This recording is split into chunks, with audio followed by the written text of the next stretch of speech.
Welcome back to the Maximum Lawyer Podcast. I'm Jim Hacking. And I'm Tyson Mudrix. What's up, Jimmy? It seems like you've had a lot more energy today. I like it. Like with your intro. I'm liking it. Awesome. Well, I'm excited about our guest. We have some old friends, some great supporters of Maximum Lawyer, of the Guild, of our masterminds, and we're really happy to have them. Do you want to go ahead and introduce our guest? Yeah, so we've got our good friends Vaidas and Steve with RizeUp Media, which is a digital marketing agency that's focused on website design, SEO, Google pay-per-click or Google PPC, and social media for law firms. They've been an amazing supporter of us. They've been a great sponsor of our more than a few at this point guild masterminds, and so they've been a great partner with us. And all I've heard is amazing things from people. It's interesting because you and I have dealt with a lot of different vendors in general, and I don't treat Rise Up as like a vendor. They've been like really good partners, and so Steve and Vitus, thank you so much for everything you've done for us. You've been a great partner, and you've been very supportive of our guild members and gotten them really great results. So thank you so much for coming on the show. Yeah, thanks for having us. And yeah, it's been a really good partnership. Thanks for letting us get some exposure to your membership. Awesome. Awesome. So we thought since you guys have been on the show before that we might take a little bit of a different tack. We have a great new member in the Guild. His name is Phil Harvey, and he's a former prosecutor, and now he just hung out his shingle as a criminal defense lawyer. And I thought that it might be fun for all four of us to sort of spitball if we're Phil or if we're someone who is just getting ready to start or are starting our own firm. When it comes to digital marketing, what advice would you have for him at this stage? And then maybe we'll hit some other stages later on in the show. Sure. Steve, you want me to take this one? Absolutely. Yeah, so we obviously deal with firms that go through multiple stages, but when someone is starting out, especially coming from, say, the prosecution side, now they're going to play a defense lawyer. The key is that they're findable. They're obviously not bringing over necessarily a lot of their client base, and they're probably looking to grow their firm and attract new clients. So knowing that there probably isn't a lot of cash flow coming in yet, there's sort of just the basics of being able to be found. The first thing I would do if I was Phil is Google myself and see what shows up. Is it his prior employment? Does he have a Google My Business? Sounds like he'll probably have an office. Claiming his Google My Business and verifying that is probably the first step. And then making sure that when someone does Google him, gets referred to him or looks for him, that he has something there that's professional. Even if he's just starting out, he should have some level of a website that's professional, because people will look at him that way first before they ever reach out to him to be hired. So what shows up first in Google if I'm looking for him is probably the most important thing. Showing up for SEO related stuff where, for different types of criminal searches is further down the road. It's really his brand and his name that needs to be correct right out of the gate. And I can piggyback on that a little bit. There's a lot of free services that he can take advantage of. He can go and claim free profiles on a lot of the legal directories such as Avo, Expertise, Justia, Fine Law, Law Info, which will give him the control of first page, because the most important thing you can do as any law firm, even starting out, is to control what people see about you on page one. There's a lot of lawyers that still out there today that never Google themselves, and it's shocking because nobody in 2023 doesn't do research before making a hiring decision, no matter if it's a car, flooring, or a law firm. So I like this. So let's for anyone that's just starting out, let's kind of give them like a starter pack, like how they should start. So you gave a few websites that people should join. So you got your Google My Business page. They've got their website set up. They've got all these different directories that they've signed up. So we've got that. They Google themselves. They can now find themselves. I guess Vitus, like, what's that next step though? Where should they go from there once they've got all that in place? Yeah, so in speaking specifically to Phil from a criminal standpoint, it's obviously different for practice areas that are, outside of criminal, but In thinking about attorneys that I've started with that are criminal, I mean, they go anywhere from putting themselves on the docket to get cases referred to them by the district attorneys. Networking, I think, is really huge. Getting the other attorneys to know that you're in practice, and if there's cases that they can't handle or have overflow or don't do. It's really about growing your brand and network and letting the legal community that you're in know that you are now a practicing lawyer. The other thing in his specific category would be that because he came from the prosecution side, that's a big differentiator in a lot of ways, because in a sense you've been on the other side, so you know how it works. So in a criminal standpoint, I think that's something that should be showcased on that point. For me, one of the things that I think he should really be thinking about is creating content, because, right now he doesn't have tons of clients. So I'd be thinking about creating criminal content every day and trying to sort of newsjack things. Yesterday, Alec Murdaugh's defense attorneys filed a motion for a new trial, and alleging that the clerk of court has tampered with some of the jurors. And so I think that I would just be creating 2 or 3 pieces of content every day just to really build up his presence on social media. What do you guys think about that? Absolutely. I think any content is good content. I mean, Google, since day one, they're a content grabbing mechanism. All they want to do is add content 24/7, and they value websites that actually contribute content for them. And on top, go ahead, Vaidas. Yeah, say on top of that, being that, he's got a website out of the gate, or at least has a shell of a website, adding blog entries on those type of things is a great way to sort of become an authority, and Google will actually index those blog entries. And as far as suggestions go, one of the questions that we get a lot is specifically about AI. Hey, what if I just had ChatGPT write a bunch of content for me? That's actually not a good idea, but people use it in a way to get ideas. In other words, you can ask for, what are the top 20 things that people ask about criminal defense, family law, whatever that it is. It can provide you an outline of things that you could actually then go into depth and write about. Because a lot of people don't really, they might have 2 or 3 things, but they kind of get lost after that. So there's ways to also bluntly look at what your competition's doing. Take a look at who's on the first page of Google for the type of cases that you want.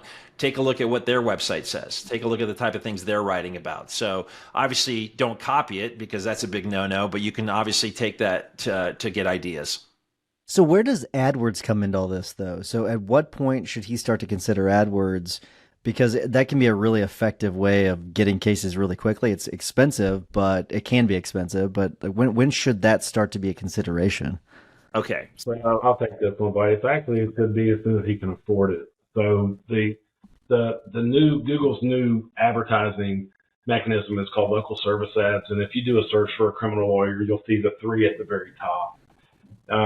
The biggest unknown about these are pay per call advertisements. You don't pay unless your phone rings.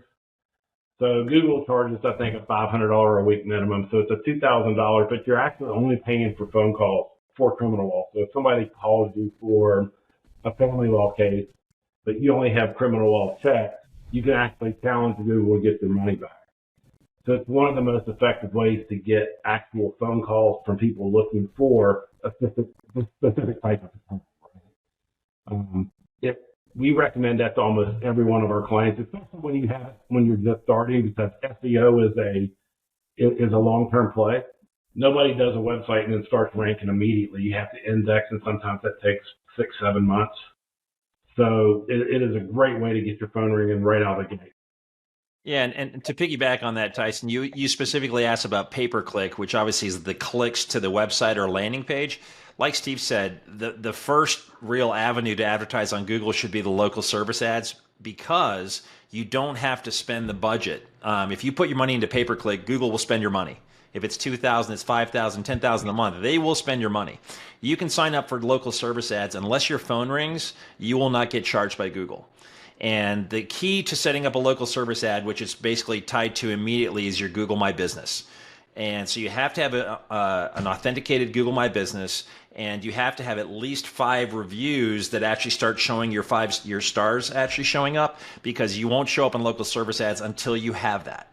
So that's sort of the first step, but you can have local service ads up within a day or two of actually getting verified and get that phone ringing right away. In fact, that's how we start a lot of our clients that go, hey, we're going to build a website. That's going to take 90 days, and then SEO is going to take time. We can get your phone ringing tomorrow if we start the LSA ads, so you can start generating revenue and getting clients in before your website's even launched.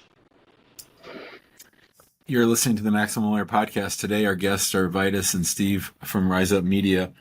Now, fellas, I was just Googling around for old Phil Harvey, and it turns out there's another attorney in Virginia named Phil Harvey. So what can we do when we have a situation like that? Our Phil is a criminal defense attorney in Memphis. How do we deal with something sucky like that where the names are the same?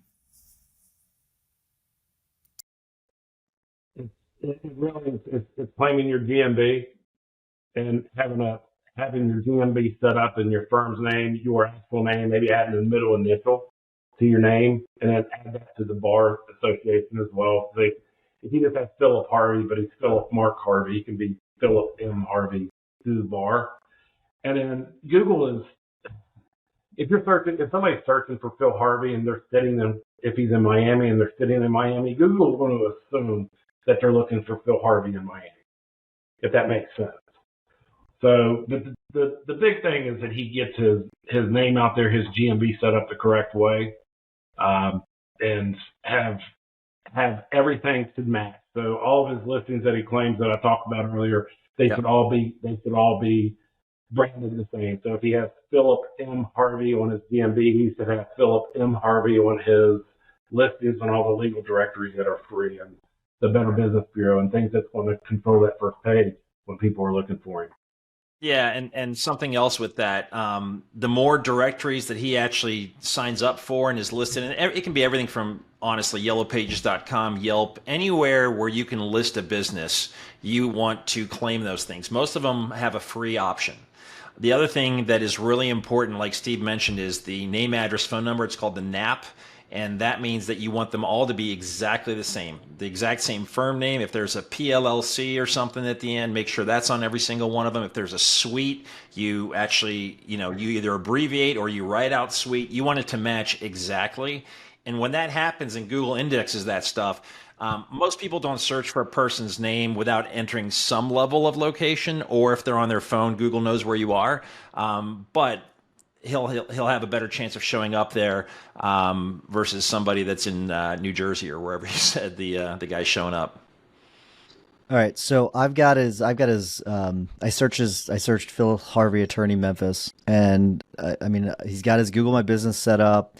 The first search entry is Phil Harvey Law, which is a LinkedIn link, and then looks like it's got Law Office of Shelby County Public Defender's Office. So he's on there, and then it's his website, then Avo, then Justia, and then Board of Professional Responsibility, which is just like the bar website, which lists his information, then lawyer.com, and then there's a news article about, I think, a case he represented someone on. So does it seem like he's in good shape with what I just said, or is there something that you can think of that maybe he should focus on to move things around a little bit? Like, is it okay for his LinkedIn article or LinkedIn page to be like the top of the search result? So you would ideally want his website to be first. And I'm pulling up his website right now just to kind of take a peek at it. It might be brand new. It might not be indexed. Sometimes, it can take Google 30 days to actually index your website to where you're showing up. His website actually looks, it's decent. So it's not like it's, just some one page type thing. But to answer your question, LinkedIn a lot of times shows up first when somebody just launches something, because LinkedIn is huge and it's been out there forever. But ideally, in any situation, if I Google you, your website should be the first result, followed by LinkedIn, followed by directories, followed by Avo and these sorts of things. So looks like he's actually done a decent job with the Avo. I see. Well, his website now is actually showing up fourth in my search. So it's climbing. It's on the first page. So that should displace LinkedIn in the near future would be my guess. But he's also got this, like you said, the Shelby County Public Defender page showing up number 2, and I would reach out to them and see if they could remove him from that page, because obviously he's not there anymore, and he doesn't want that actually showing up, people assuming he's still on the public defender side. Oh, so I probably misspoke. I said he was a prosecutor. I guess he was a public defender before him, but the point's well taken. So that's good. Okay, so next stage. So now that we sort of have our legs under us, we've done sort of the basics, then what would be sort of the next stage? What are the things that Phil starts thinking about after he has the basics sort of taken care of? Well, I think once his phone starts ringing and he starts generating revenue on a consistent basis, he looks at SEO.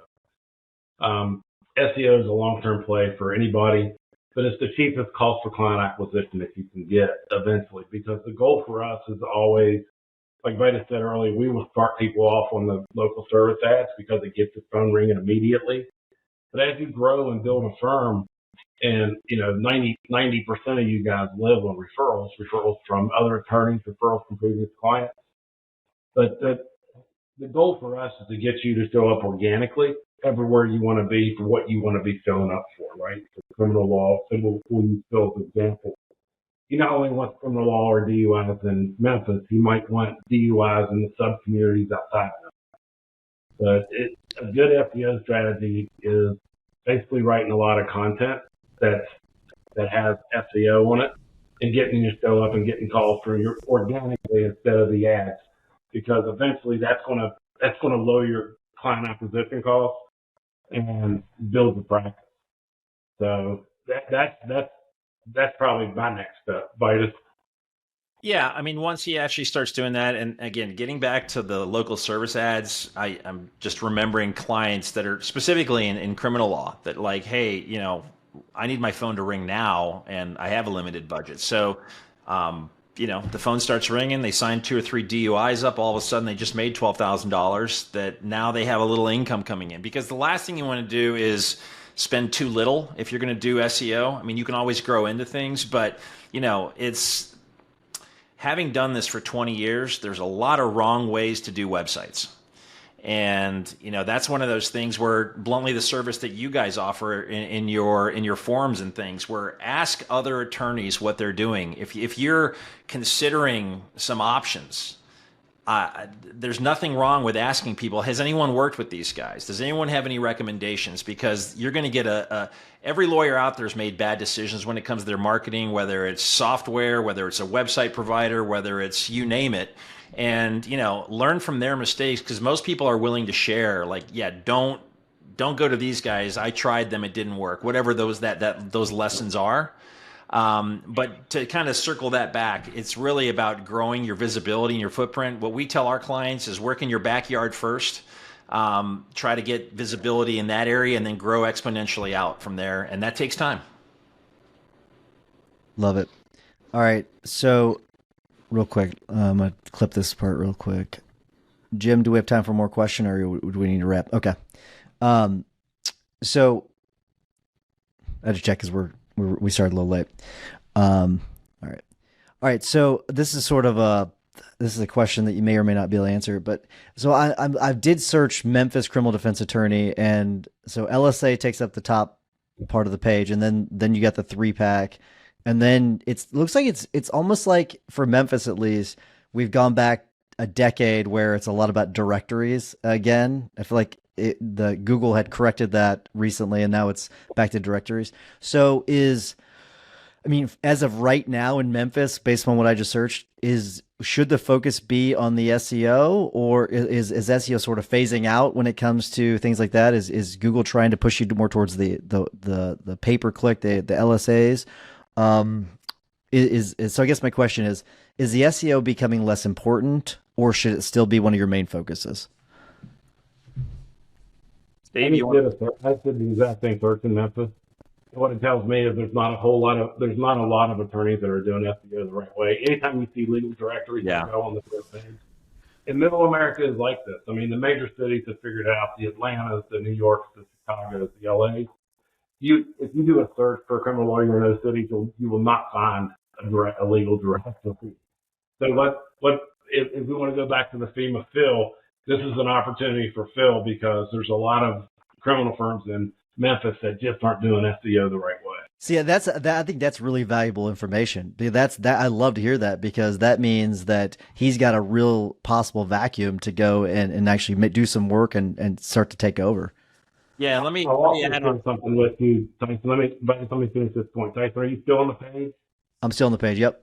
Okay, so you see the top three, the LSAs, the local service ads. You see more criminal attorneys and lawyers in Memphis. Will you click that link? Yep. If you click that link, there'll be a drop down. So I got Finley and Stein, these firms. But if you only see one check mark, that means only one person has their LSAs turned on. And if you only see 5 or 6 names, that's the 5 or 6 people without a check mark are not paying for it right now, but Google is still serving them up. And if you only see 5 or 6 names, those are the only people competing for 3 spots.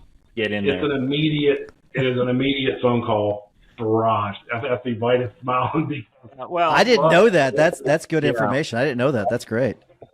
So on that point as well, and I'm looking at the same screen. What's really a bad decision by the guy that's actually got the check mark is Finley and Stein. He's got 2 reviews and he's got 1 star, and that doesn't look well. If you pull up a restaurant you want to eat at and you see 1 star, I bet that's as far as you go. So, to Steve's point, opportunity galore. The guy that's actually showing up has 1 star. So, advice to Phil: get some reviews, get up there, start the LSA ads. You can start your phone ringing almost immediately. To Steve's point on to your question initially about the directories, Steve nailed it. If there's a bunch of directories on that first page, that means Google doesn't have a better option to serve up on those search results. If you do a search in a larger city, you'll see a directory spattered here and there. You'll see directories doing pay-per-click just so they can actually show up on that page, because they're not going to get the organic love, because Google, I think, wants to have actual businesses show up versus directories. At the end of the day, we're all at the mercy of what Google decides. I've had a lot of people say, well, why doesn't Google just monetize the entire page? Well, I think as a consumer, if you got to the point where every single spot on that page is purchased, you're going to go look elsewhere. So they still have to have some level of an organic or a real result, which is basically what SEO is. And in this example, there's very little competition on that first page. So that would be a focus, absolutely. Tyson, can I go back to one more thing that you asked me about, like what they could do on the next step? Absolutely. I think it's important for all law firms to understand that you really need to have your online reputation match your actual reputation, because there's a lot of good lawyers out there, including ones that belong to Max Law, that they have a stellar reputation within the legal community, within the community in general. But then you go online and you see a website that's dated from the early 2000s, right? It hasn't been updated. And nobody makes a purchasing decision in 2023 without A, reading reviews, and B, checking out the website, right? None of us are hiring a landscape company to come to our house to do landscaping if they don't have a website with pictures of work being done, right? And so many referrals, I get asked referrals every day because I've been doing internet marketing for law firms for 25 years, I think. I give 2 names or 3 names. Your website, 90% of the time, is the first thing a potential client sees about you. If you're a transactional law firm, 90% of the time, that's the first thing somebody sees about you. So it's important to have something represent you and match your actual reputation.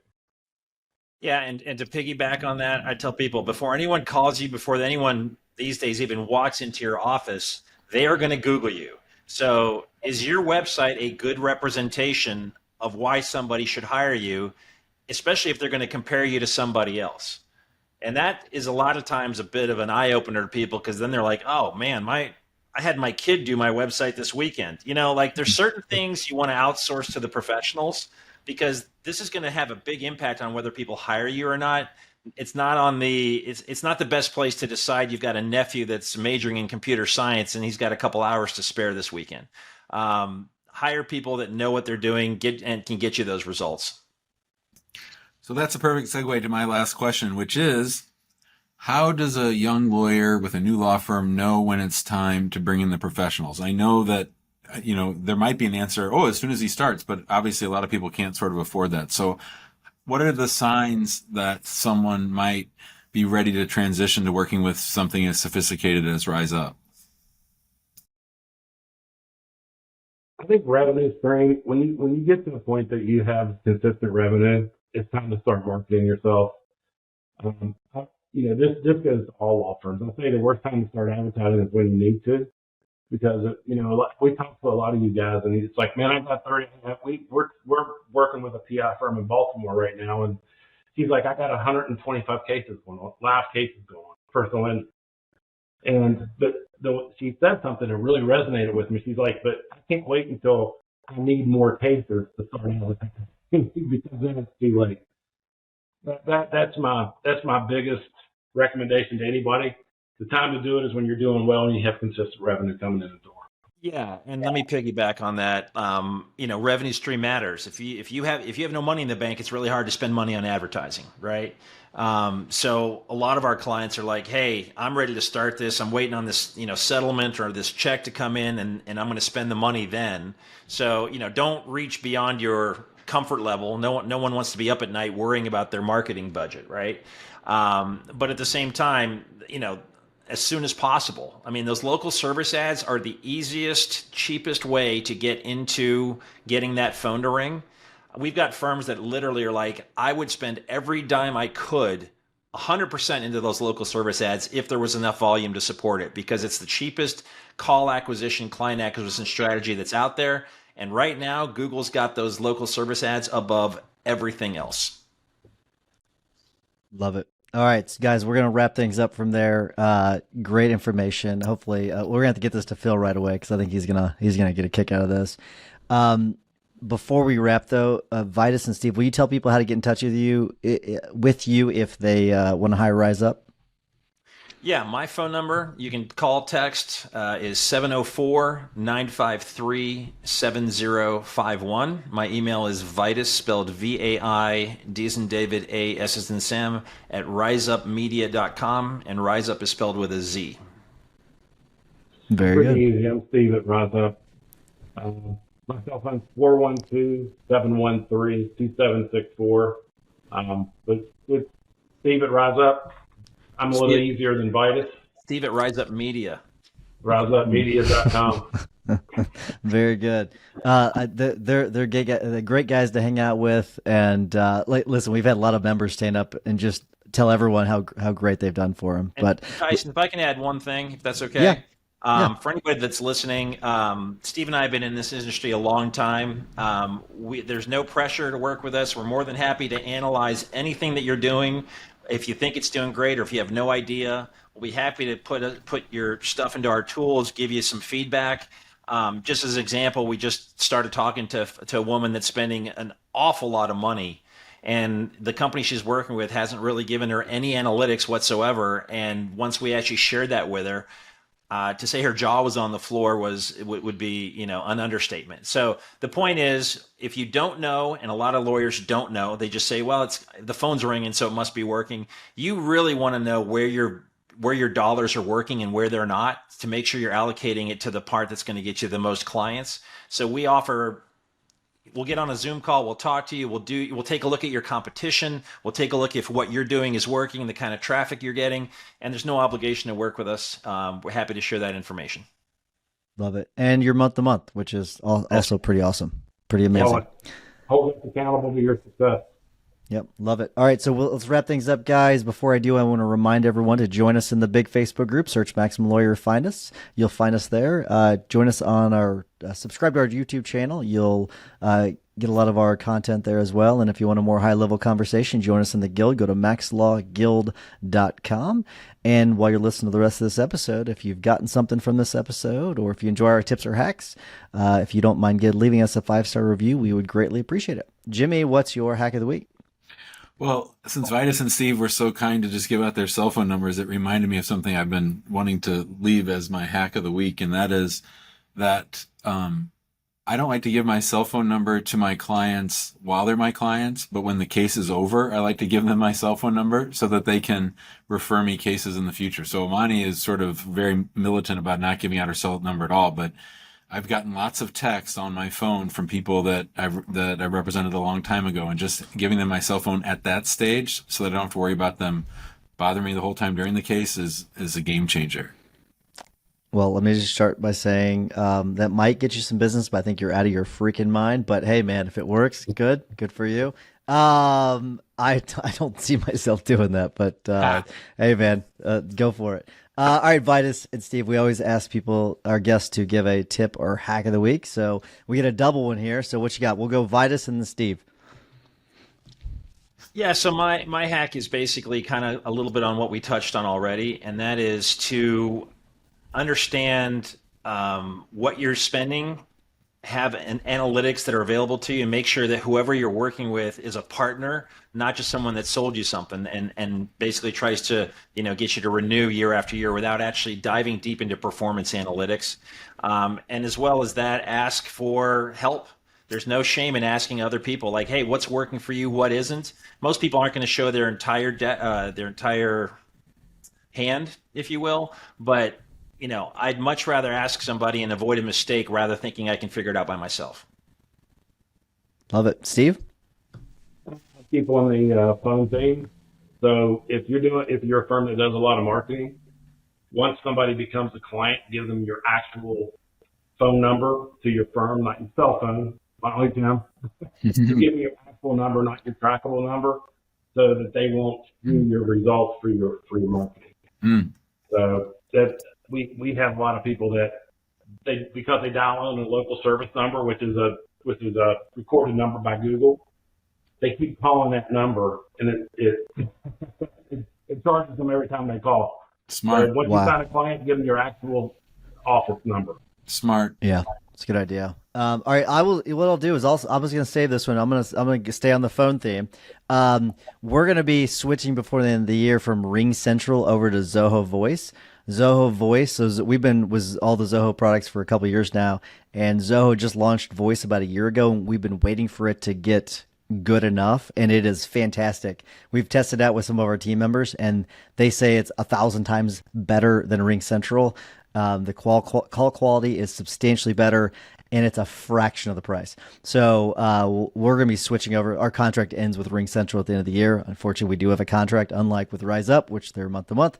But so we're stuck until the end of the year. But by the end of the year, we will be switching over to Zoho Voice. It's amazing. But just real quick, yes. For the record, if anybody wants Tyson's cell phone number, just email me and I'll give it to you. I'll tell you Tyson's number if anybody listening needs it. If one of the Maximum lawyers is listening, you can give it to him. I'm okay with that. All right, Vidas and Steve, thank you so much. Thank you so much for just you being great partners with us and really treating our guild members just so greatly. So thank you for coming on and sharing some great information.